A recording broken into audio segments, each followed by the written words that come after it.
A ver, chicos, buenas tardes nuevamente. Saludo de forma general a todos ustedes. Una semana más de trabajo en el curso de Historia Universal, titulado el tema de hoy a tratar la unificación italiana. ¿Correcto? ¿Qué vendría a ser en sí este proceso llamado unificación italiana y qué tan importante y relevante va a influenciar en la historia mundial? Fíjate, la unificación italiana vendría a ser un movimiento político y social, ¿no? Que a través de la cual se va a unir todas las regiones que ves acá en la mano derecha del mapa, todas esas regiones se van a unir, se van a anexar, ¿correcto? En toda la península italiana, ¿no? Con el fin de formar un solo Estado, ¿correcto? Así es. Entonces, todas esas regiones, de norte hasta el sur, ¿no? Donde está la flechita del mouse, de norte a sur, se van a anexar para formar una sola poderosa nación, a partir de finales del siglo XIX, ¿correcto? Entonces, este proceso llamado la unificación se inició a partir del año 1859 hacia adelante. 1859, ¿correcto? Entonces, ¿cómo se genera o cuál fue el motivo o por qué Italia, ¿no? Era un territorio que estaba separado de varias regiones? No era una nación completa como tal, sino que estaba dividido como un rompecabezas. A ver, vamos a conocer acá. Antecedentes. Hace un rato les hablaba, chicos, ¿no? Acerca del origen de esta nación llamada Italia. Y para ello tenemos que remontarnos a la Edad Antigua, con la caída del Imperio Romano. Recordarás que el Imperio Romano cae en el año 476 después de Cristo. Fíjate, acá tenemos un pequeño mapa del Imperio Romano, de lo que fue el gran Imperio Romano.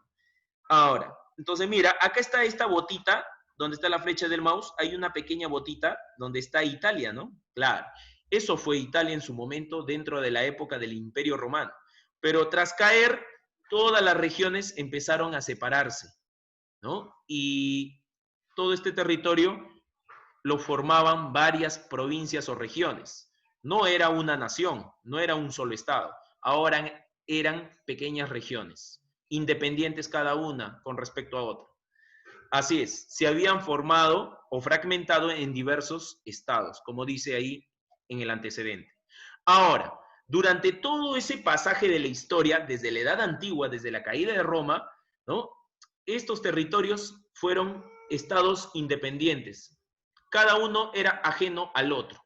Pero, ¿qué es lo que mantenía cierto acercamiento? Su pasado histórico, porque todos estos pertenecían al Imperio Romano. Su pasado histórico, su pasado racial, su pasado cultural, ¿correcto? Entonces, eso era el legado que los unía, el sentimiento cultural, ¿correcto? Ahora, llegó la etapa, tú te acordarás, la famosa etapa napoleónica, ¿no? En la cual el gran e histórico emperador Napoleón Bonaparte llegó a Francia como el gran emperador, ¿no? Y Napoleón, entre sus grandes conquistas, también sometió a estas regiones independientes. Claro, sometió e invadió todas estas regiones. Napoleón, durante toda su época de imperio, desde el año 1804, recordarás, hasta el año 1815 que cayó, él había sometido todas estas regiones. Ahora, después de su caída, en la última batalla, llamada la batalla de Waterloo, escúchalo bien, ¿no? ¿Quiénes fueron los que derrotaron a Napoleón? Justamente fue el famoso grupo, ¿no? De la Santa Alianza, ¿te acuerdas? Aquellos que después de derrotar a Napoleón se reunieron en un congreso, que ya le hemos hablado en la clase, en las últimas clases. ¿Cómo se llama ese congreso? Ahí dice, el Congreso de Viena, ¿no? Que se convocó en el año 1815 tras la caída de Napoleón, porque derrotaron a Napoleón recién en la última coalición. Claro. ¿Cómo se llama la batalla? La batalla de Waterloo. Correcto. Entonces, ¿qué sucede? ¿Qué relación hay, profe? ¿No? Con todo lo que estamos ya viendo, visualizando. Entonces, ¿qué sucedió? Como Napoleón había expandido su imperio por toda Europa, e incluyendo estos estados, ¿no? Independientes, Los países que le ganaron a Napoleón se reunieron en el Congreso de Viena y ¿qué hicieron? Decidieron repartirse todos sus territorios de Napoleón. Claro, como ya había sido derrotado, entonces Napoleón le arrebataron todos sus territorios. Ya Napoleón estaba, ¿no?, prisionero en la isla Santa Elena. Mira, acá tenemos una imagen cómo se produce la repartición de todos los países que le ganaron a Napoleón Bonaparte. Mira acá tenemos, por ejemplo, el rey de Nápoles, ¿no? Tenemos al rey de Suecia, al rey de Rusia, el zar, ¿no? El famoso zar, porque en Rusia no se le dice rey, se le dice zar, que significa César o emperador, ¿no? El rey de Prusia, claro, o rey de Alemania, ¿no? Y en la parte baja tenemos ahí al ministro, ¿no?, de Inglaterra, ¿no?, el general Taylor. Entonces, todos ellos se repartieron los territorios que había en su momento, ¿no?, posicionado Napoleón Bonaparte, ¿no?, durante su época imperial. Entonces, fíjate acá, el acuerdo fue de que los países de la Santa Alianza se van a repartir los territorios napoleónicos, correcto, se van a repartir los territorios napoleónicos.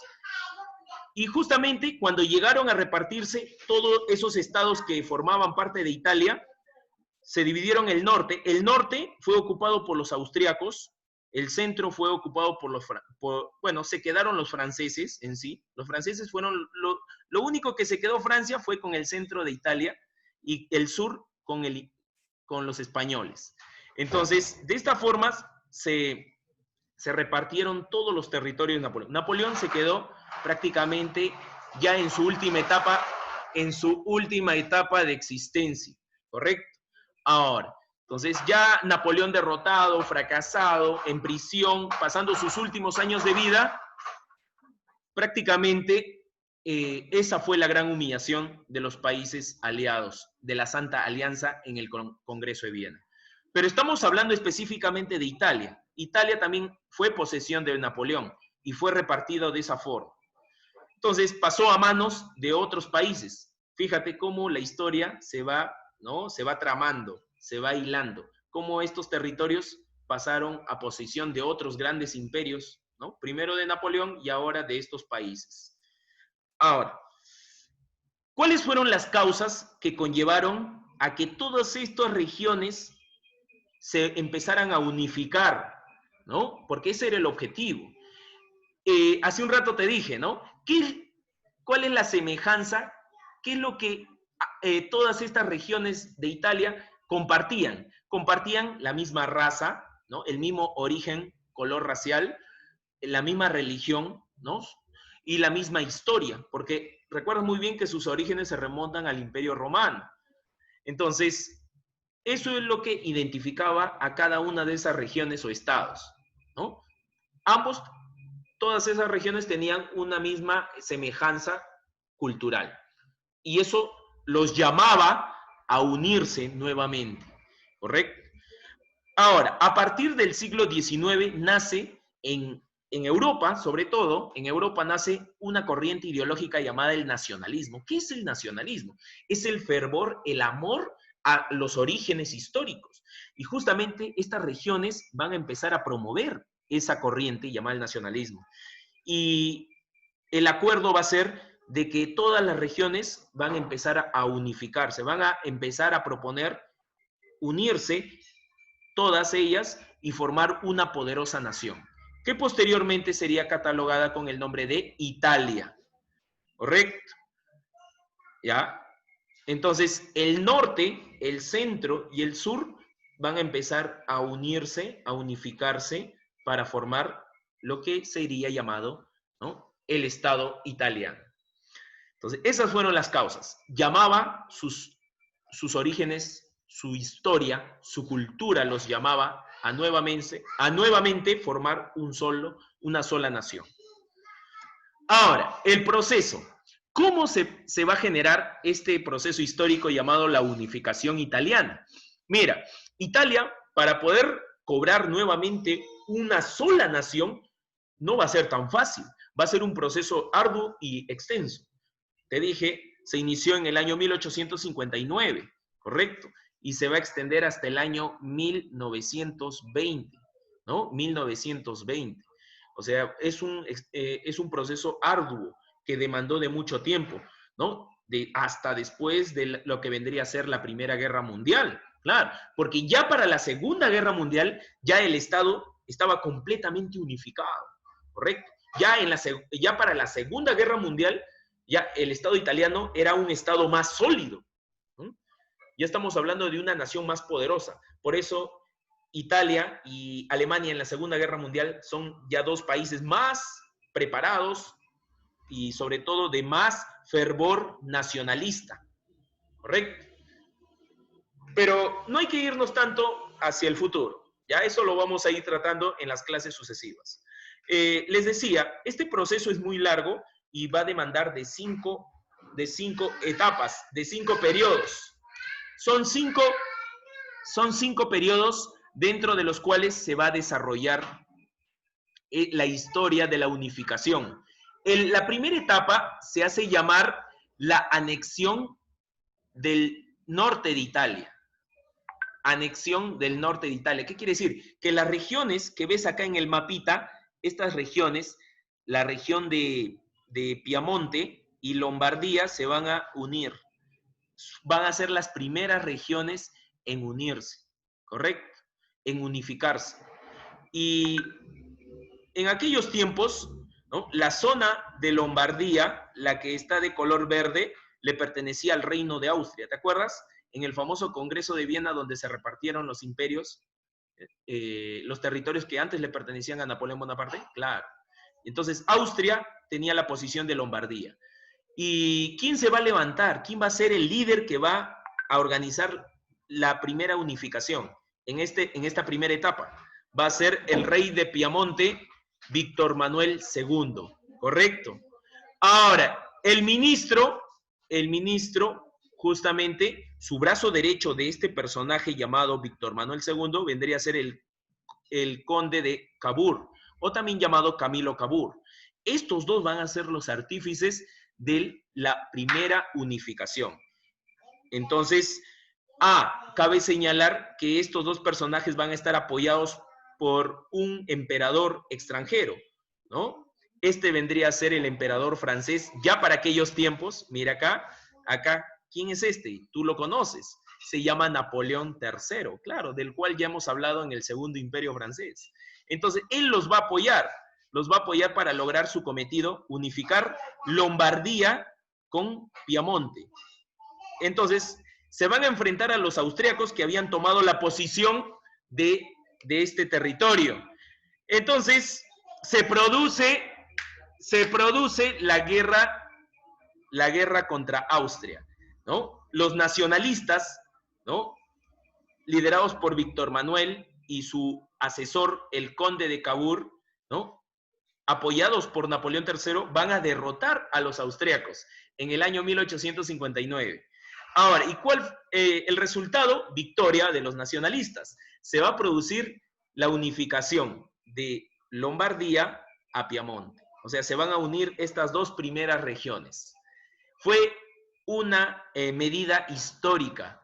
Nuevamente están logrando unificarse a partir de este proceso. Entonces, lo van a lograr. La segunda etapa se hace llamar la anexión del centro de Italia. Ahora nos vamos hacia lo que vendría a ser el lado central. Fíjate, acá no se va a producir ningún tipo de guerra, no se va a producir ningún tipo de confrontación.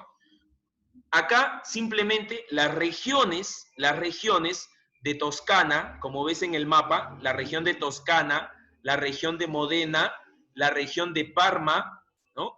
La región de Toscana, Modena y Parma se van a unificar por propia voluntad. ¿Por qué? Porque su antepasado histórico, su linaje cultural, los llamaba, ¿no?, a formar una sola nación. Aparte de que ellos ya habían escuchado el gran proceso que había ocurrido hace un año atrás, ¿no? En la primera etapa que ya hemos tratado hace un ratito. Entonces, ellos ya habían escuchado de la gran unificación que se produjo entre Lombardía y Piamonte. Entonces, ¿por qué ellos no podían unificarse? Entonces, bajo propia decisión, la propia población hizo un plebiscito. ¿Qué es un plebiscito? Es decidir de propia voluntad, por mayoría de votación, una elección interna en estas tres regiones, Toscana, Modena y Parma, si aceptaban unirse o de lo contrario iban a permanecer como regiones independientes. Y el 90% de los habitantes de estas tres regiones aprobaron por la unificación. ¿En qué año? En el año 1860, ¿no? Un año después de la primera etapa, ¿correcto? Y así se empieza a armar el rompecabezas, fíjate, ¿no? Ya se están uniendo las regiones. Poco a poco se está dando forma a esta nación. Ahora, pasamos a la tercera etapa. En esta tercera etapa va a aparecer otro personaje ícono de la unificación italiana, ¿correcto? El objetivo era unir todas las regiones. La tercera etapa se hace llamar la anexión del sur italiano. Y acá, este sector del sur italiano, acá lo podemos ver en el mapa. ¿Qué regiones pertenecen al sector sur italiano? Las Sicilias. Acá tenemos, mira, la Sicilia. Esta es la Sicilia menor y esta es la Sicilia mayor. La botita, la que tiene el taquito y la punta, es la Sicilia mayor, y la de abajito, la que tiene forma de un triángulo, ¿no? Es la Sicilia menor. Se llaman las dos Sicilias, ¿correcto? Entonces, toda esa zona forma parte del sector sur italiano, que se iba a unificar, ¿correcto? Tenía el objetivo o había los anhelos de unificarse. Y también la región de San Marino que se encuentra acá en esta zona, si lo puedes ver, ¿correcto? Entonces, se van a unificar, disculpen, se van a unificar. Entonces, ese va a ser el objetivo de esta tercera etapa. ¿Y quiénes van a participar en esta unificación? ¿Quiénes van a ser los que van a liderar este movimiento en esta tercera etapa?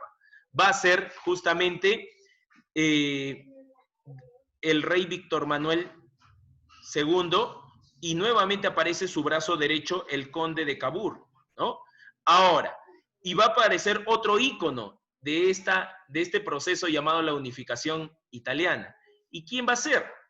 Va a ser el famoso nacionalista Giuseppe Garibaldi.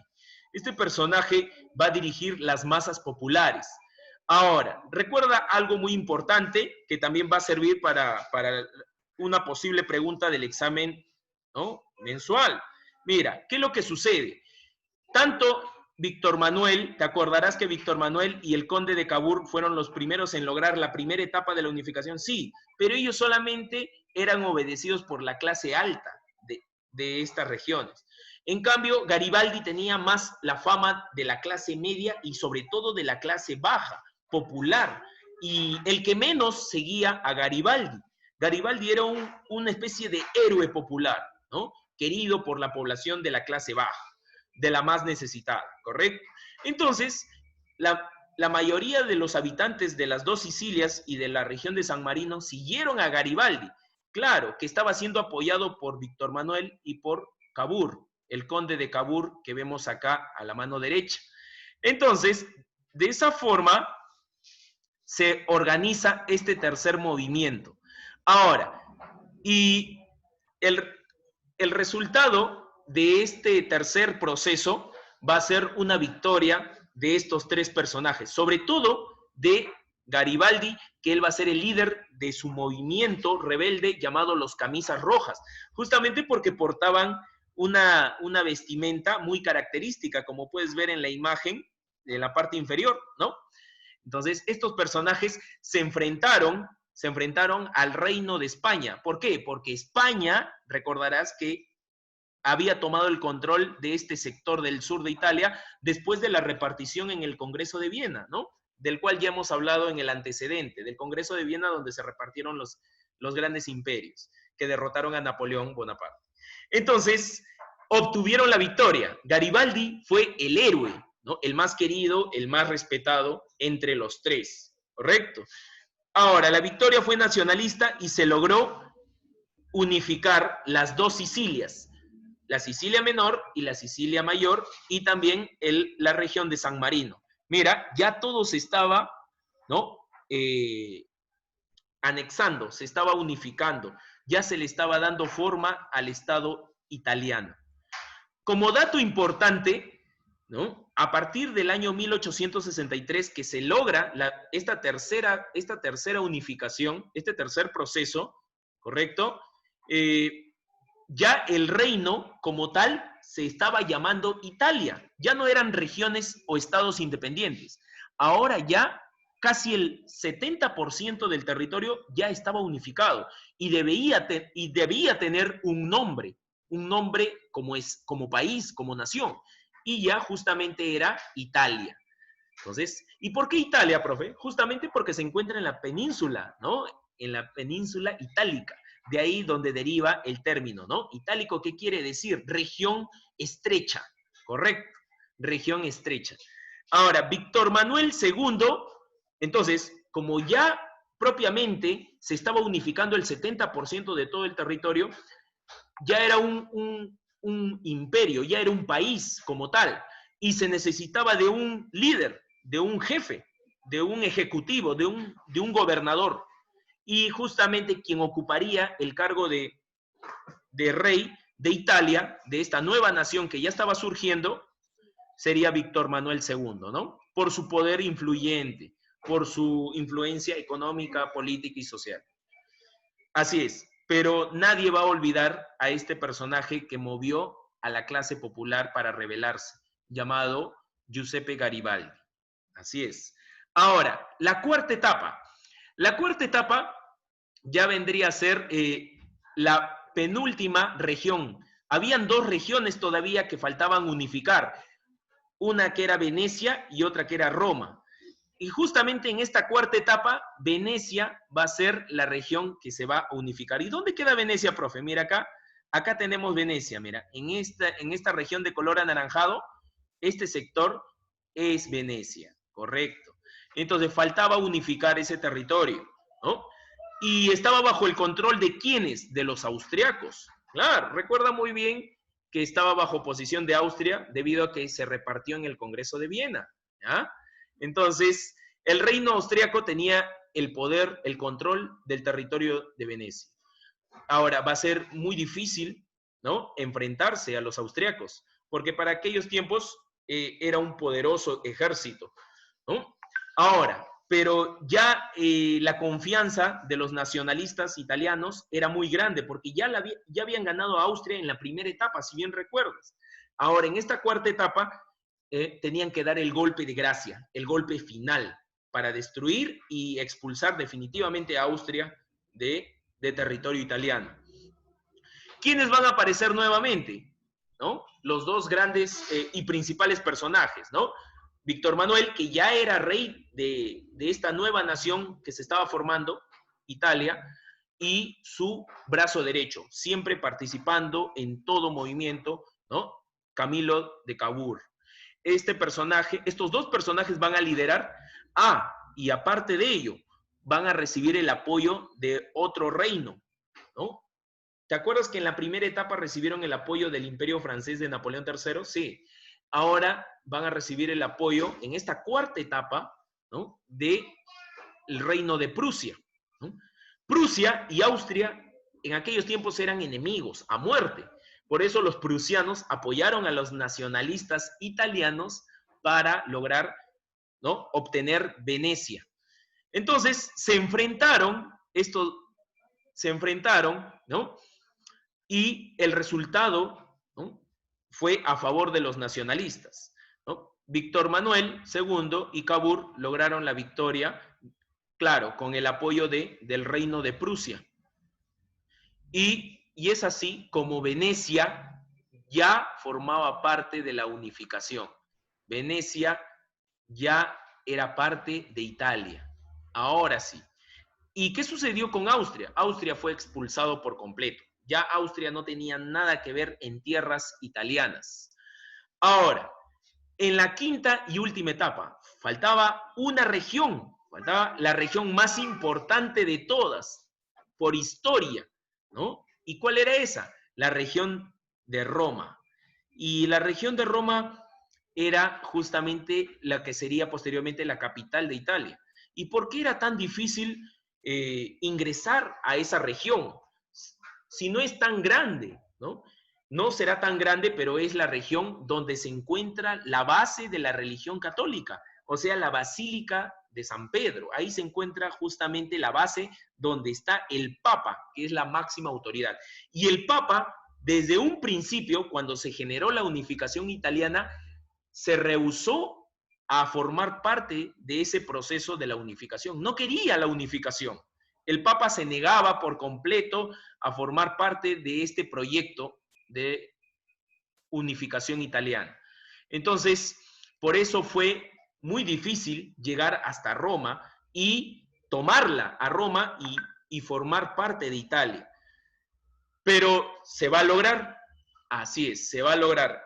Entonces, en este proceso, nosotros vamos a ver, ¿por qué se negó el Papa? Muy bien, el Papa se negó justamente porque tenía básicamente los principios seguidos bajo el poder de los austríacos y de los franceses, que se oponían a las ideas revolucionarias de los italianos que estaban logrando la unificación.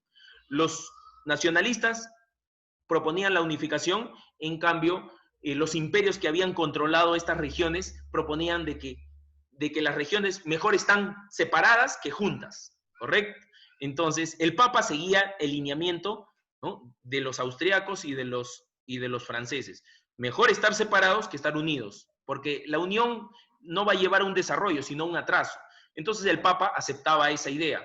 En cambio, los nacionalistas dicen, no, mejor unir todas las regiones para formar una nación coherente, sólida, para poder enfrentar cualquier tipo de amenaza y ser, ¿no?, una nación de competencia, igual que otras naciones europeas en aquellos tiempos. Entonces, por eso el Papa se negó, e inclusive él mismo se declaraba prisionero, que había sido tomado por los nacionalistas en aquellos tiempos.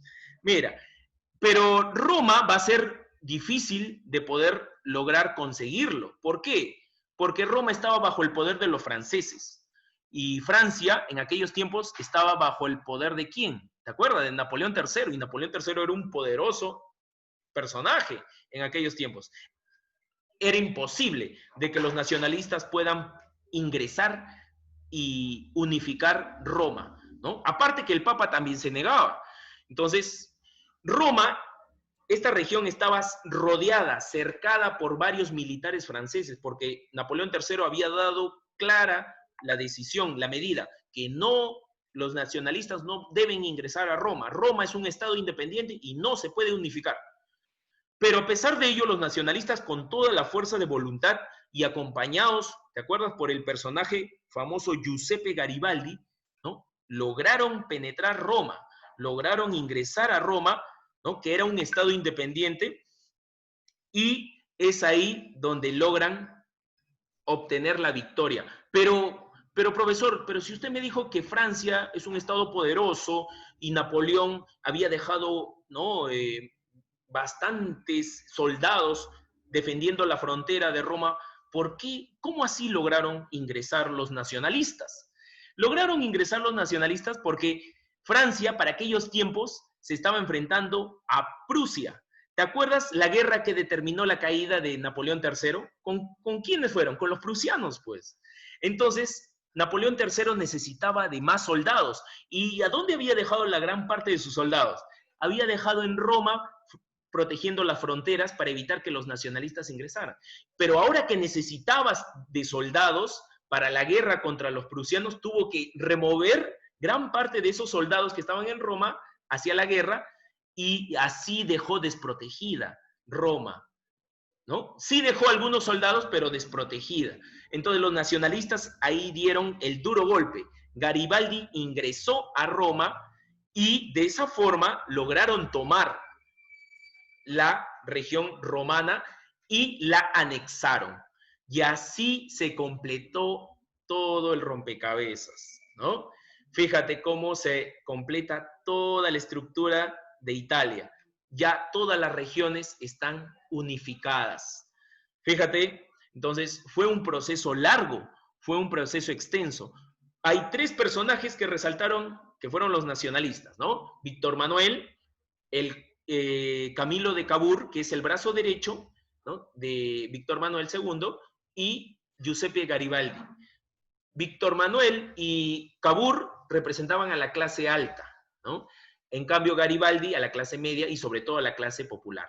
Era más querido, más seguido, y todos, ¿no?, iban hacia adelante bajo las órdenes de Garibaldi, quien movilizó y quien logró obtener el objetivo de unificar toda Italia y así, a partir de ese momento, convertir a Italia en un gran imperio. Y claro, y nadie paró a Italia desde esa época, ¿no?